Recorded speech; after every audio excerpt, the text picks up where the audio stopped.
తెలుగు రాష్ట్రాల్లోని సృష్టి test tube baby సెంటర్లోని బాగోతాలు ఒక్కొక్కటిగా బయటకొస్తున్నాయి. ఇప్పటికే సికింద్రాబాద్లోని సృష్టి టెస్ట్ ట్యూబ్ బేబీ సెంటర్లో పోలీసులు తనిఖీలు చేపట్టారు. వేరే వారి వీర్య కణాలతో సంతానం కలిగించడానికి దంపతులు పోలీసులకు ఫిర్యాదు చేశారు. దీంతో రంగంలోకి దిగిన పోలీసులు సికింద్రాబాద్లోని సృష్టి టెస్ట్ ట్యూబ్ బేబీ సెంటర్పై కేసు నమోదు చేశారు. అయితే 9 ఏళ్ల క్రితమే సృష్టి టెస్ట్ ట్యూబ్ బేబీ సెంటర్ను సీజ్ చేశారు అధికారులు. అయితే అక్రమంగా అనుమతులు పొంది మళ్లీ నిర్వహిస్తున్నట్లుగా గుర్తించారు. ఇక తనిఖీలు విశాఖలో కూడా కొనసాగాయి. ఇప్పటికే ఈ సెంటర్ను నిర్వహిస్తున్న డాక్టర్ నమ్రతను పోలీసులు అదుపులోకి తీసుకున్నారు. మరో 2 ల్యాబ్ టెక్నీషియన్లను కూడా అదుపులోకి తీసుకున్నారు.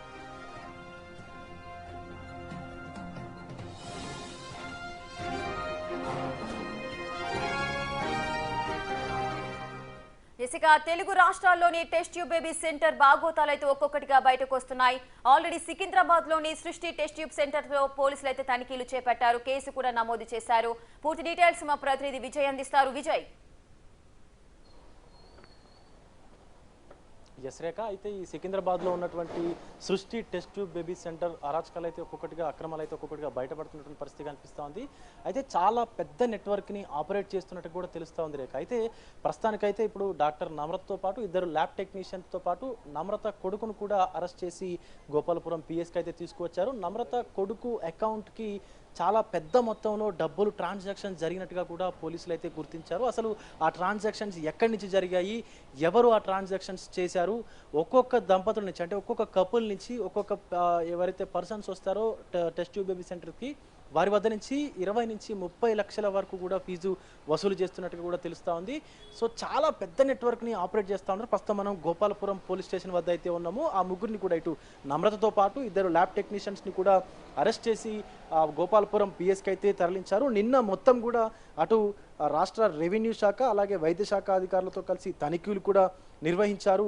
ఆ యొక్క టెస్ట్ ట్యూబ్ బేబీ సెంటర్లో అయితే పెద్ద ఎత్తున కూడా అక్రమాలు గుర్తించినటువంటి పరిస్థితి కనిపిస్తూ ఉంది నార్త్ జోన్ పోలీసులు.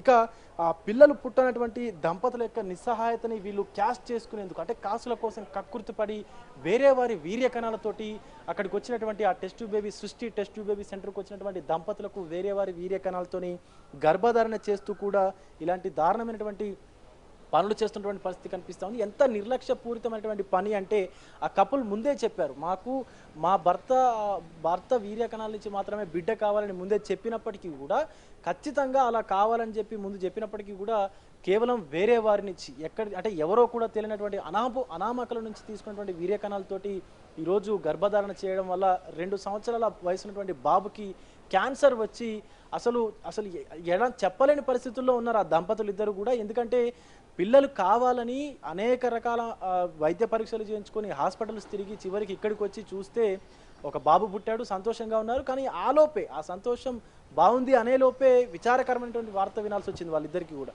సో క్యాన్సర్ ఉందని తెలిసిన తర్వాత ఇద్దరికి కూడా డిఎన్ఏ టెస్ట్ చేశారు. డిఎన్ఏ టెస్ట్ చేసిన తర్వాత తల్లికి కానీ తండ్రికి కానీ లేదు, కానీ బాబుకి ఎలా వచ్చిందని చూడగా అనుమానం వ్యక్తం చేయగా అసలు బాబు మీ జన్యువుకు సంబంధించినటువంటి వాడు కాదు, మీ జన్యువులు బాబులో లేవు అని చెప్పినప్పుడు ఆ తల్లిదండ్రుల పరిస్థితి ఎలా ఉంటుందో అర్థం చేసుకోవచ్చు అసలు. సో అలాంటి అక్రమాలు చేసినటువంటి పరిస్థితి కనిపిస్తోంది సృష్టి టెస్ట్ ట్యూబ్ బేబీ సెంటర్లో. విజయ్, అయితే 9 ఏళ్ల క్రితమే సృష్టి టెస్ట్ ట్యూబ్ సెంటర్ ను కూడా సీజ్ చేసినట్లుగా చెప్తున్నారు. మరి దానికి సంబంధించుకుంటా గతంలో కూడా ఇటువంటి కేసులు నమోదయ్యాయా వారిపైన? రేఖ, అయితే 9 ఏళ్ల క్రితం ఇదే టెస్ట్ ట్యూబ్ బేబీ సెంటర్ పైన ఈ కేసు నమోదైంది. ఈవెన్ నమ్రత 3 నెలల పాటు కూడా జైలుకు వెళ్ళొచ్చారు. రిమాండ్ అయిన తర్వాత 3 నెలల పాటు జైలుకి వెళ్ళొచ్చినప్పటికీ ఆవిడ లైసెన్స్ ఏదైతే ఉంటుందో ప్రాక్టీస్ చేసేటువంటి అంటే డాక్టర్గా ప్రాక్టీస్ చేయాలంటే ఖచ్చితంగా లైసెన్స్ పొంది ఉండాలి తెలంగాణ గవర్నమెంట్ నుంచి, ఆరోగ్య శాఖ నుంచి. అలాంటి లైసెన్స్ని క్యాన్సల్ చేసినప్పటికీ కూడా అది అక్రమ మార్గాన మళ్ళీ రెన్యువల్ చేసుకొని ఈ యొక్క సృష్టి టెస్ట్ ట్యూబ్ బేబీ సెంటర్ని రన్ చేస్తున్నట్లుగా తెలుస్తూ ఉంది. అయితే పేషెంట్స్ని ఒక్కరిద్దరిని కాకుండా ఒక 7-8 మంది పేషెంట్ని ఒకేసారి ఓపీ అంటే అవుట్ పేషెంట్ లిస్ట్లోకి చేర్చుకొని వారందరికీ ఒక్క రోజులోనే ట్రీట్మెంట్ అందేలాగా కూడా ఈవిడ చేస్తున్నట్టుగా తెలుస్తోంది. ప్రస్తుతం ఈవిడ విజయవాడలో ఉంటూ అక్కడి నుంచి కార్యకలాపాలను కూడా కొనసాగిస్తున్నట్టుగా తెలుస్తోంది. ఇక్కడ కేవలం ఒక ఆఫీస్ టైప్లో పెట్టుకొని జస్ట్ ఒక 7-8 మంది 10 మంది పేషెంట్స్ రాగానే వాళ్ళందరినీ కూడా ఒకే రోజు వచ్చి చూసి వెళ్ళిపోవడం జరుగుతున్నటువంటి పరిస్థితి ఉంది. సో అలా ఒక ల్యాబ్ టెక్నీషియన్ అకౌంట్లోను ముఖ్యంగా తన కొడుకు అకౌంట్లో చాలా పెద్ద మొత్తంలో కూడా ట్రాన్సాక్షన్స్ జరిగినట్టుగా తెలుస్తూ ఉంది రేఖ. ఆ ట్రాన్సాక్షన్ వివరాల గురించి కూడా నార్త్ జోన్ పోలీసులు డీసీపీ సంబంధించిన రష్మి పెరుమార్ గారు కూడా ఈ యొక్క మొత్తం అక్రమ లావాదేవీల గురించి అయితే ఈ ఆరాధిస్తున్నటువంటి పరిస్థితి కనిపిస్తూ ఉంది. ఈవెన్ కోల్కతాలో కూడా వీళ్ళ బ్రాంచ్ ఉన్నట్టుగా తెలుస్తూ ఉంది. సృష్టి టెస్ట్ ట్యూబ్ బేబీ సెంటర్ అనేక ఇతర రాష్ట్రాల్లో కూడా బ్రాంచులు ఏర్పాటు చేసుకొని ఈవెన్ ఒక చైన్ సిస్టమ్ లాగా ఒక కిడ్నీ రాకెట్లా ఎలా అయితే ఉంటుందో, ఎలా అయితే వర్క్ చేస్తుందో అలాగే ఈ స్పర్మ్ రాకెట్ కూడా అలాగే వర్క్ చేస్తున్నటువంటి పరిస్థితి కనిపిస్తూ ఉంది. ఇతరుల నుంచి తీసుకున్నటువంటి స్పర్మ్ ఏదైతే ఉందో అది ఈ వాళ్ళ దగ్గరికి వచ్చేటువంటి దంపతులకు ఎవరైతే పిల్లలు కావాలని వచ్చేటువంటి కప్పులు ఉంటారో వాళ్ళకి తెలియకుండానే అత్యంత దారుణమైన విషయం ఏంటంటే అసలు అది ఎవరు ఏంటి అనేది ఖచ్చితంగా తెలియాలి. ఆ డోనర్ ఎవరు, కనీసం ఆరోగ్యవంతమైనటువంటి వ్యక్తి నుంచి అయినా తీసుకోవాలి. కానీ అలా కాకుండా ఎవరో అనామకుల నుంచి, రోడ్ సైడ్ ఉన్న వాళ్ళ నుంచి, అనేక రకమైనటువంటి అలవాట్లు ఉన్న వారి దగ్గర నుంచి తీసుకొని నిన్న కూడా అనేక రకాలైనటువంటి శాంపిల్స్ని కూడా సుమారు పెద్ద మొత్తంలో 50కి పైగా కూడా శాంపిల్స్ని ఆ యొక్క టెస్ట్ ట్యూబ్ బేబీ సెంటర్ నుంచి, సృష్టి టెస్ట్ ట్యూబ్ బేబీ సెంటర్ నుంచి పోలీసులు స్వాధీనం చేసుకున్నారు. ఇలా అనేక రకాల క్లినిక్స్ని ఏర్పాటు చేసుకున్నారు ఒక చైన్ సిస్టమ్ లాగా. అంటే ఈ టెస్ట్ ట్యూబ్ బేబీ సెంటర్ కింద అనేక రకాల సుమారుగా 10ల సంఖ్యలో క్లినిక్స్ వర్క్ చేస్తూ ఉన్నాయి. అంటే లోకల్ ఏరియాస్లో ఉండేటువంటి వాళ్ళు ఎవరైతే భార్యాభర్తలు ఉంటారో, దంపతులు ఉంటారో వాళ్ళకి చాలా కాలంగా పిల్లలు పుట్టకపోవడంతో ఆ లోకల్ క్లినిక్స్ని సందర్శిస్తారు. కాబట్టి అక్కడి నుంచి వీళ్ళు ఆ క్లినిక్ యాజమానులు ఎవరైతే ఆర్ఎంపీ డాక్టర్స్ కానీ ఇతర డిఎంపీ డాక్టర్స్ ఎవరైతే ఉంటారో వాళ్ళందరూ కూడా సృష్టికి వెళ్ళండి, అక్కడ మంచి ట్రీట్మెంట్ దొరుకుతుంది, మీకు 100% రిజల్ట్ ఉంటుంది అంటూ కూడా నొక్కి నొక్కి చెప్పి వాళ్ళని ఇక్కడికి తరలిస్తున్నట్టుగా తెలుస్తూ ఉంది. అనంతరం అది ఆ సృష్టి బేబీ సెంటర్ టెస్ట్ బేబీ సెంటర్కు వచ్చిన తర్వాత విజయ్, ఇప్పుడు డాక్టర్ నమ్రత దగ్గర ఎవరైతే సంతానం కోసం వెళ్ళి సంతానాన్ని పొందారో ఇప్పుడు వాళ్ళందరిలో కూడా ఒకటే డౌట్ అయితే మెదులుతూ ఉంటుంది.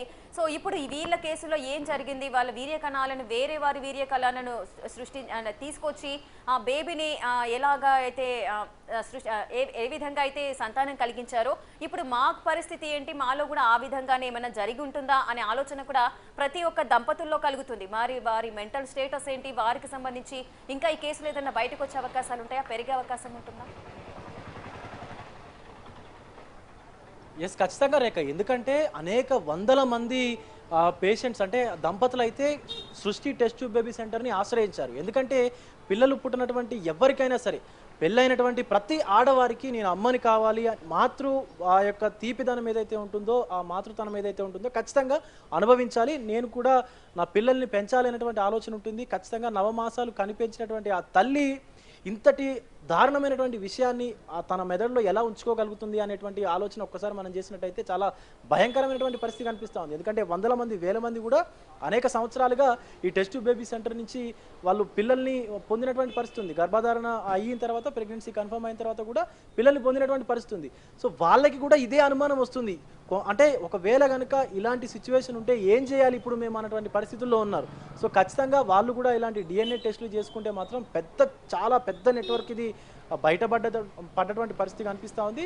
అనేక రకాలైనటువంటి చైన్ సిస్టమ్స్ ద్వారా ఈ రాకెట్ని ఇటు నార్త్ జోన్ పోలీసులు అయితే భగ్నం చేసినట్టుగా కూడా తెలుస్తుంది. ప్రస్తుతం వారిద్దరిని కూడా ఇటు నమ్రతతో పాటు ఆవిడ కొడుకులతో పాటు ఇతర ల్యాబ్ టెక్నీషియన్స్ని కూడా అరెస్ట్ చేసినటువంటి సిచ్యువేషన్ అయితే కనిపిస్తుంది. అయితే పూర్తిగా ఈ స్పర్మ్ రాకెట్ ఏదైతే ఉందో ఖచ్చితంగా దంపతుల యొక్క ఏదైతే నిస్సహాయ స్థితి ఉంటుందో, ఇప్పుడు ఖచ్చితంగా ఇప్పుడున్నటువంటి జనరేషన్స్ కానీ, అంటే ఇప్పుడున్నటువంటి లైఫ్ స్టైల్ కానీ, వర్క్ ప్రెషర్ కానీ, ఇప్పుడున్నటువంటి ఆహార అలవాట్లు కానీ, వీటన్నిటి ద్వారా పెళ్లి చేసుకున్నటువంటి చాలా రోజుల తర్వాత కానీ పిల్లలు పుట్టడం లేదు ఇప్పుడున్నటువంటి జనరేషన్ వాళ్ళందరికీ కూడా. సో ఇది ఈ టెస్ట్ ట్యూబ్ బేబీ సెంటర్స్ వాళ్ళకి ఒక అడ్వాంటేజ్గా మారింది. సో గల్లీకి ఒకటి, రోజుకి ఒకటి, పూటకు ఒక టెస్ట్ ట్యూబ్ బేబీ సెంటర్ అని, ఫెర్టిలిటీ సెంటర్ అని పుట్టుకొస్తూనే ఉన్నాయి. పోలీసులు ఎంత కఠిన చర్యలు తీసుకున్నా కూడా సో ఖచ్చితంగా ఇలాంటి దారుణాలు అయితే వెలుగు చూస్తున్నటువంటి పరిస్థితి కనిపిస్తూ ఉంది. సో వీటన్నిటిపైన కూడా కఠినమైనటువంటి చర్యలు తీసుకోవాలని బాధితులు ఆవేదన వ్యక్తం చేసినటువంటి పరిస్థితి కనిపిస్తూ ఉంది. Rekha, right, thank you Vijay, thanks for the details.